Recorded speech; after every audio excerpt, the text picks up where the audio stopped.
দর্শক থাকে সেই মুহূর্তটাতে আপনার বেশি নার্ভাস লাগে নাকি না প্লিজ মানে পুরো কোশ্চেন না করতে খুব লজ্জা লাগছে নাকি আমরা যে দুই সুন্দরী নারী আপনার পাশে করতে পারছি সেই ব্যাপারে নার্ভাস লাগছে না মোটেও না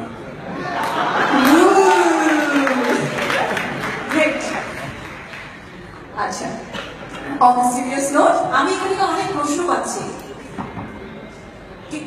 আচ্ছা আমরা তাহলে অন এ সিরিয়াস নোট আমরা আজকে নতুন জার্সি পেতে যাচ্ছি এই জার্সি পরে আগামীকাল থেকে আপনারা মাঠে নামেন তো তারপর পরে কি আমরা একটা বাংলা ওয়াশ দেখতে পারি লাকিলি আপনি বাংলা প্রশ্নটা করেছেন কারণ আমরা যাদের সাথে খেলবো তারাও এখানে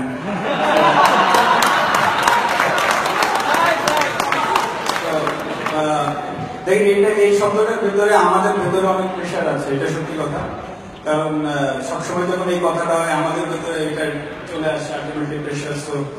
তো আমরা অবভিয়াসলি চেষ্টা করি সবসময় বাংলাদেশ টিমের জার্সি পরা, বাংলাদেশ টিমের হয়ে যখন খেলতে নামি সবগুলো ম্যাচই আমরা জিততে চাই। সবসময় হয়তো বা হয় না, তবে সবার দোয়া থেকে আমাদের সাথে আমরাও চেষ্টা করি এবং ইনশাআল্লাহ সামনে কালকে থেকে যে সিরিজটা শুরু হবে আমরা অবশ্যই চেষ্টা করবো সেটা খেলার এবং অবশ্যই জেতার।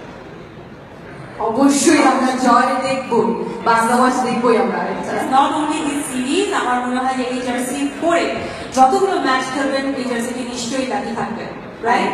এবং যেখান থেকে যে আয়োজন থেকে অ্যাকচুয়ালি আমরা এই জার্সিটি পাচ্ছি, রবি অদম্য জার্সি কন্টেস্ট 2015, এই যে এই পুরো কন্টেস্টটি এটি সম্পর্কে আপনার সবসময় জার্সি চেঞ্জ হলে প্লেয়ারদেরও ভালো লাগে নতুন নতুন জার্সি পরেন আমাদের, এটা একটা ব্যাপার। আর অবশ্যই রবিকে ধন্যবাদ জানাই যে আবার এই ধরনের একটা অনুষ্ঠান আয়োজন করার জন্য এবং নতুন জার্সি আবার আনার জন্য। আমরা আশাবাদী ছেলে জার্সিতে আমরা যে পারফরমেন্স আমরা লাস্ট করেছি সাউথ আফ্রিকার সাথে, এই পারফরমেন্সটা আমরা ধরে রাখতে পারবো ইনশাল্লাহ। আর রবিকে একটা রিকোয়েস্ট করবো